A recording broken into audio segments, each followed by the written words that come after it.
ہمارے ہر ٹرک میں نہیں، آپ نے کہا کہ آپ نیٹکو جو ہے ادارہ وہ نقصان میں جا رہا ہے، لیکن گورنمنٹ آف گلگت بلتستان کو اربوں کا فائدہ ہو رہا ہے نیٹکو کی وجہ سے.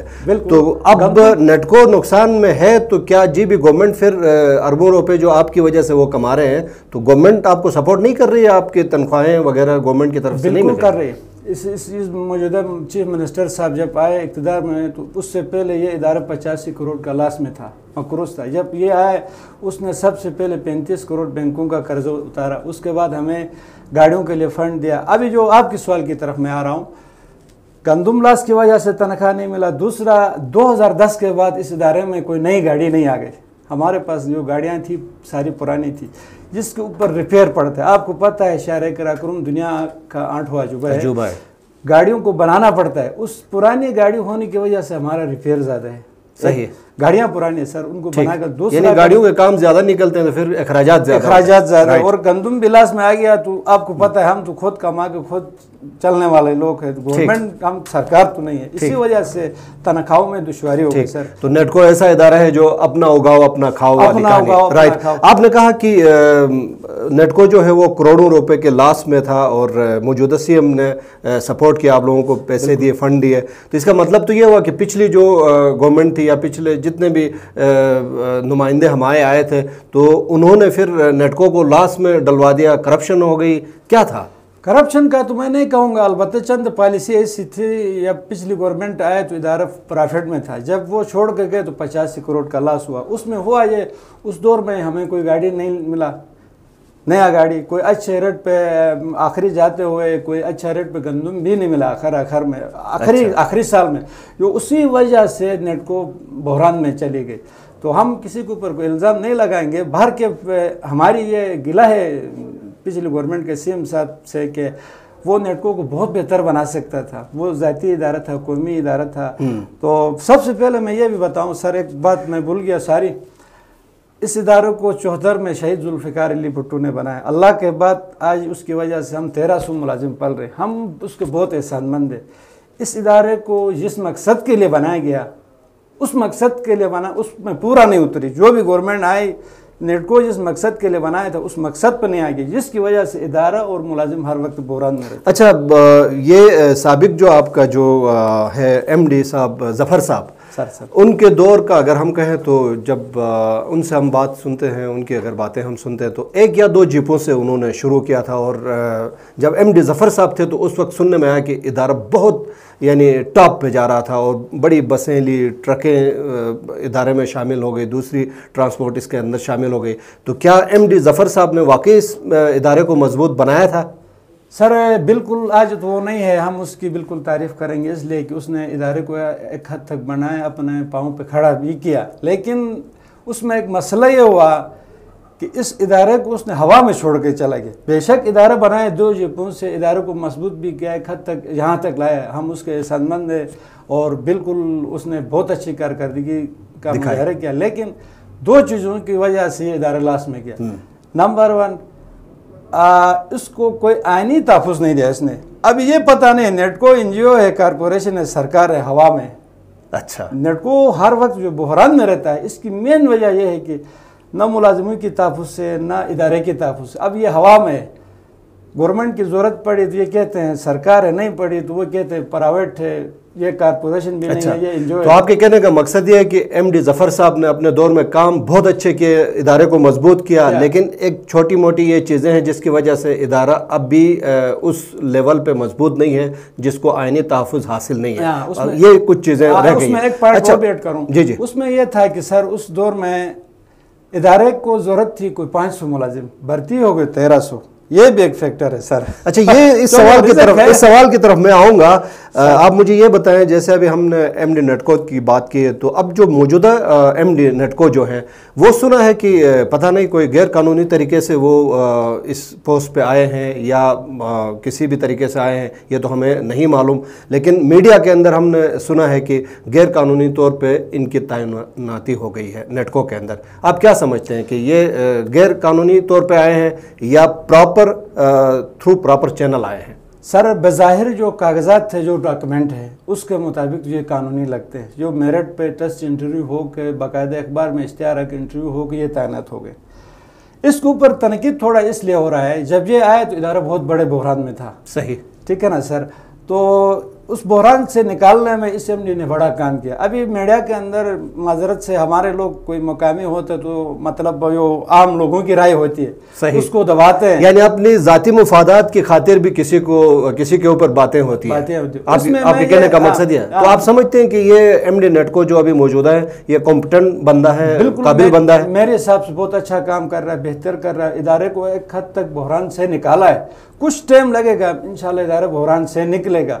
ابھی اس کی ایک وجہ جو ہے سر، یہ مقامی ہونے کی وجہ سے لوگوں کے ساتھ اخلاق سے، پیار سے، تمیز سے بات کرتا ہے۔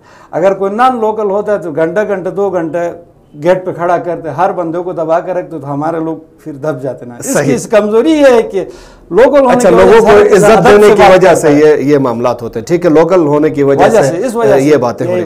اچھا، آپ نے ایک پوائنٹ کی طرف اشارہ کیا تھا کہ ملازمین جو ہیں وہ زیادہ ہیں، جبکہ ملازمین کا اتنا زیادہ کام نہیں ہوتا ہے، تو ہم نے بھی یہ سنا ہے کہ نیٹکو کے اندر جہاں پہ ایک بندے کا کام ہے، مثلا ایک ڈرائیور کی ضرورت ہے، یا ایک ٹکٹ چیکر کی ضرورت ہے، یا ایک بکنگ کلرک کی ضرورت ہے، وہاں پہ ان پوسٹوں پہ سنا ہے کہ مسلکی بنیادوں پہ، سیاسی بنیادوں پہ، اور نیٹکو کے آفیسران نے اپنے قریبی رشتہ داروں کو ایک جگہ کی ضرورت پر انہوں نے 10 لوگوں کو اپائنٹ کیا ہے۔ کیا یہ بات صحیح ہے؟ اس وجہ سے بھی ادارہ بحران میں ہے؟ بالکل، اس میں کوئی شک نہیں ہے سر۔ ایک چیز میں آپ کو واضح کروں، میں نے پہلے بتایا اس ادارے کی ضرورت تھی 500-600 ملازم، جبکہ یہاں بھرتی ہو گئے 1300، یعنی 500 ملازم اس ادارے کو بہتر انداز میں چلا سکتے، اب 1300 ملازم، ابھی یہ کم ہو کے 1050 میں آیا سر۔ صحیح، 1050 میں، اس میں تو مطلب اب بھی 500 ملازم فالتو ہی ہیں ایک حساب سے اگر دیکھا جائے۔ نہیں، ابھی ایک لیول تک آ رہے ہیں۔ اچھا، 210 ملازمین کا پچھلے چیف سیکرٹری صاحب نے ہمارے اوپر احسان کیا، بہت بڑا ہم اس کے احسان مند ہیں۔ اس نے 210 ملازمین کو دوسرے محکموں میں ایڈجسٹ کرنے کے لیے فائل کی منظوری دے دی گئی۔ اب 210 بھی کم ہوں گے تو تقریباً ہم ایک لیول تک آ سکتے ہیں، اور کچھ ملازمین شاید اس سال کے اینڈ تک ریٹائر ہو جائیں گے۔ صحیح، تو ابھی ادارہ اپنی لیول پہ انشاءاللہ 5-6 مہینے کے بعد یا جون کے بعد اپنے لیول پہ آ جائے گا۔ اچھا، یہ بتائیں فضل الہی صاحب، پاکستان لیول پہ جو بڑی جو کمپنیاں ہیں ٹرانسپورٹ کی، سنا ہے کہ ان کو بھی گلگت بلتستان کا روٹ پرمٹ دیا جا رہا ہے، 1-2 کو دیا بھی گیا ہے، تو آپ کیا سمجھتے ہیں کہ ان کو روٹ پرمٹ دینے کی وجہ سے گلگت بلتستان کو نقصان ہے، یا آپ کیا یہ سمجھتے ہیں کہ ان کی بہترین بسیں یا ان کا ٹرانسپورٹ اگر یہاں آ تو گلگت بلتستان کے لوگوں کے لیے ایک آرام دہ سفر کرنے کو ملے گا؟ سر آپ کا بہت شکریہ، آپ نے بہت اہم سوال کیا۔ دیکھیں سر، اس میں آپ کو میں بیک گراؤنڈ بتاؤں، 74 سے لے کے 2005 تک کہ کیس کی پوزیشن آپ کو پتہ تھی، انتہائی دشوار گزار، بہت مشکل تھا۔ 2005 سے 2014 تک گلگت بلتستان میں لگاتار دہشت گردی رہا، لوگوں کے کاروبار، ٹرانسپورٹروں کے سارے تباہ و برباد ہو گیا۔ 2015 کے بعد 2 سال کورونا نے کھایا۔ یہ آپ سمجھے کہ لوکل لوگوں کے کاروبار تباہ ہو گئے، سارے بینک کے ڈیفالٹر ہو گئے، نیٹکو لاس میں بھی جانا، یہی بھی وجہ ہے۔ سواری کم ہو گئے، تجارت کم ہو گئی، تو ہمیں تو چلو سرکار سپورٹ کرتی ہے، پرائیویٹ جہاں کے لوکل لوگ ہیں ان کا تو کاروبار ہی بیٹھ گیا۔ اب ایک ٹرانسپورٹ کو روڈ پرمٹ دیا گیا ہے، 4 اور کو دے رہے ہیں۔ جب وہ آئیں گے تو جہاں کے لوکل جو کاروباری ہے، جو ٹرانسپورٹر ہے، جو ہائس ویگن یا کوسٹر یا بس لے کاروبار کرتے ان کا کاروبار ختم ہو جائے گا۔ اب وہ ادھر آئیں گے تو ان کا پیسے ادھر نہیں خرچ ہوگا۔ یہاں آپ کی ایکسائز ٹیکسیشن کو وہ ٹیکس نہیں دے رہے، کوئی ان کا پیسے جہاں جمع نہیں ہو رہا، یہاں سے ریونیو باہر جائے گا، ٹھیک ہے۔ یہاں ایک تو چھوٹے ملازم بھرتی ہوں گے، یہ ہمارے لیے نقصان دہ ہے، یہاں بالکل کاروبار ختم ہوگا مقامی لوگوں کو۔ اس میں اہم بات بتاؤں، دیکھو نیٹکو آج سرکاری ادارہ ہے، ہم پشاور گئے وہاں سے ہمیں بگایا، لاہور گئے وہاں سے ہمیں بگایا، سرکار ہوتے ہوئے کوئٹے میں گئے وہاں سے ہمارے جو لوگ گئے تھے جہازوں میں بھاگ کر آئے، باروٹ نہیں آ سکے۔ اس کے بعد ہم کشمیر گئے، نیٹکو سرکار نے ہمیں روٹ پرمٹ دیا، کشمیر میں ہمیں پتراؤ کر کے بھیجا، تو یہ ہمارے ساتھ ناانصافی ہے۔ اچھا، یہ آپ نے بڑی یعنی ویلڈ بات کی ہے کہ اگر وہاں کے ٹرانسپورٹر یہاں آتے ہیں تو یہاں پہ بے روزگاری بھی ہوگی۔ اب بڑے بڑے ادارے جو ہیں وہ اپنے ملازمین کو وہ تنخواہ نہیں کروں۔ معذرت سر، ہمارے ساتھ کوہستان لگا ہے، KPK میں کوہستان ہمارے قریب ہمسائے بھی ہے، بہت پہلے سے یہاں ٹرانسپورٹ کا کام کیا ہے. ہماری اس وقت جی بھی گورنمنٹ سے یہ اپیل ہے کوہستان اور گلگت بلتستان کے اپنا مقامی لوگوں کے ٹرانسپورٹ کے علاوہ کسی کو جہاں روڈ پرمٹ نہ دیا جائے. لیکن ایک چیز تو آپ کریں نا, جب آپ لوگ نئی بسیں نہیں لائیں گے, آرام دہ سفر نہیں ہوگا, تو پھر لوگ بھی مجبوراً ان کمپنیوں کی طرف دیکھیں گے. آج کل تو لوگ چاہتے ہیں کہ آرام دہ سفر ہو, بہترین بسیں ہوں, لیکن نیٹکو پھر وہیں کھٹارہ بسیں لے کے اگر آئے گا تو پھر تو میرے خیال میں پھر لوگ کہیں گے نہیں باہر کا ٹرانسپورٹ آئے. آپ کا اچھا سوال ہے سر. دیکھو کچھ نئی بسیں آنے کا چانس ہے کوئی؟ چیف منسٹر صاحب نے ہمیں کوئی 20-30 کروڑ روپے دیا تھا بسوں کے لیے. اس کا لیگل جو ٹھیکے میں کہ جو چیزیں ٹینڈر ہو گیا, میں سمجھتا ہوں 10-15 دن کے اندر پاکستان نے کہ دنیا لیول پر بہت اچھی آرامدہ اور وی آئی پی ہمارے پاس بسیں آ رہی ہے. ہمارا معاہدہ ہو کہ پیسہ پیمنٹ بھی کر دیا, تو ہمارے پاس انشاءاللہ بہت ہی جلدی بسیں آ جائیں گے.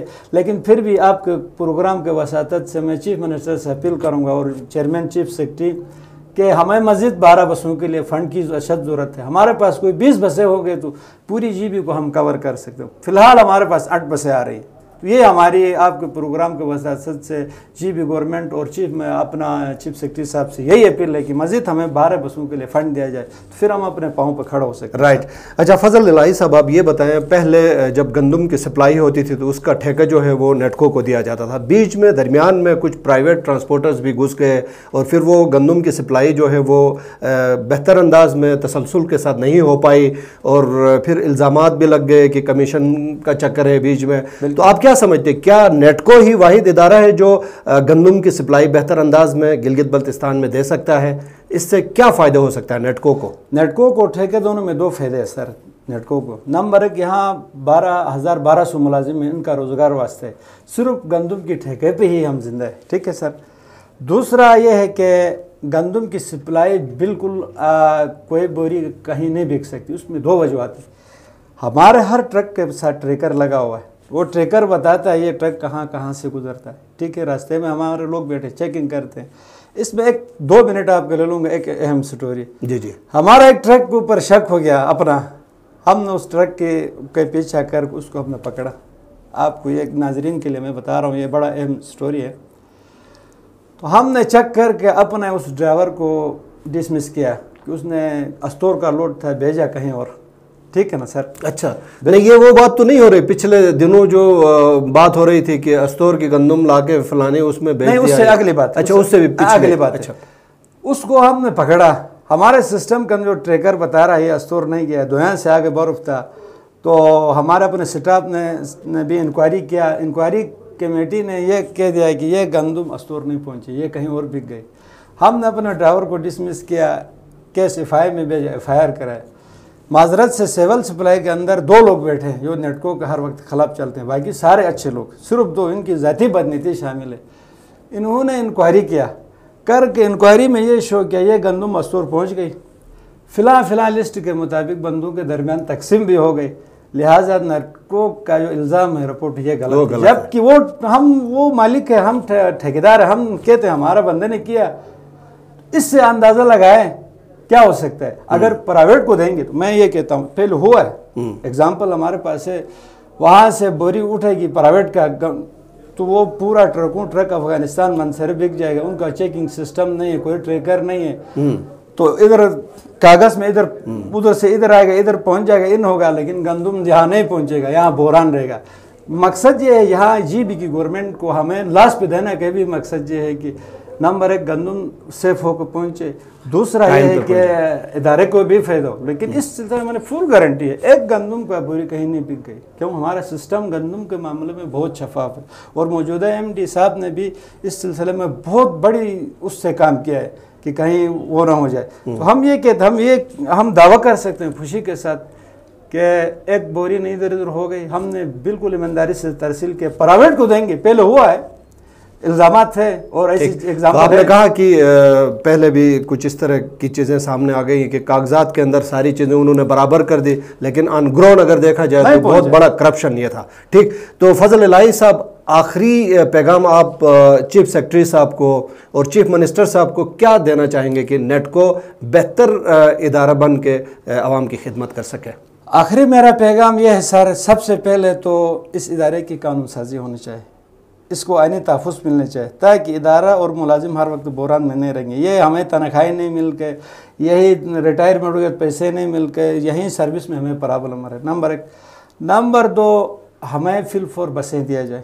بسیں ہمیں مزید 10-15 بسیں چاہیے. اس کے بعد ہمیں گندم سپلائی کے لیے مزید ہمیں 40 سے 50 اپنا ٹرک چاہیے، تو ہم بہتر انداز میں گندم سپلائی کر سکتے ہیں. کیونکہ آپ کو پتہ ہے ابھی سی پیک آ رہا ہے تو کاشغر چائنا سے ادھر کوئٹہ بلوچستان تک ہم نے ٹرانسپورٹ کرنا ہے. ٹھیک، گندم بھی سپلائی کریں گے، ٹرک بھی ہمیں چاہیے. تیسری بات یہ ہے سر، ملازمین کے کچھ ایشوز ہیں جس میں مطلب ان کی ریگولائزیشن ہے. ملازم ریگولر کرنا ہے، زیادہ نہیں ہے، کوئی 90 ملازم میں. اس کے بعد اپ گریڈیشن ہے. اس کے بعد ادارے کے اندر جو ملازم جہاں سے بس اور ٹرک چلاتے ہیں ان کا معاوضے کا بھی مسئلہ ہے. وہ معاوضہ ہے وہ ہمیں کم ملتا ہے. اس کو اگر بڑھایا جائے تو ہم اچھا طریقے سے کام کریں گے. وہ قلیل ہونے کی وجہ سے پرابلم ہمارے، کیونکہ سر یہ ہے کہ شہر قراقرم دنیا کا 8واں عجوبہ ہے. یہاں سے گئے تو دن لگتا ہے، آپ کو پتہ آنے میں بھی دن لگتے ہیں، اخراجات زیادہ ہیں. اور افیشل جو سٹاف ہے ان کی تنخواہیں بھی بڑھائی جائے. ہماری تنخواہیں بہت کم ہیں سر. دیکھو ایک بندہ بیمار ہوتا ہے تو کتنا خرچہ ہوتا ہے. ابھی ہماری نیٹکو کے اندر تنخواہیں بہت قلیل ہیں. ہماری تنخواہیں بڑھائی جائے تمام ملازمین کی. تو ہماری یہ چیف منسٹر سے درخواست ہوگی کہ ہمیں عینی تحفظ دیا جائے، ہمیں بسیں دی جائے، ٹرکس دیا جائے. اور اس ادارے کو مزید بڑا کرنے کے لیے بہت سارا پوٹینشل ہے سر. ہم اس کو دنیا لیول کا بڑا کر سکتے ہیں. صحیح، بہت بہت شکریہ فضل الہی صاحب، آپ نے تفصیلاً نیٹکو کے حوالے سے ہمیں اور ہمارے ناظرین کو آگاہ کیا. ناظرین، پروگرام آپ دیکھ رہے تھے ہمارے مہمان، اور آج ہمارے پروگرام میں ہمارے مہمان تھے نیٹکو ورکرز یونین گلگت بلتستان کے صدر فضل الہی. اگلے کسی اور پروگرام میں کسی اور مہمان کے ساتھ آپ کی خدمت میں دوبارہ حاضر ہوں گے. تب تک ہمیں اجازت دیجیے. اللہ نگہبان.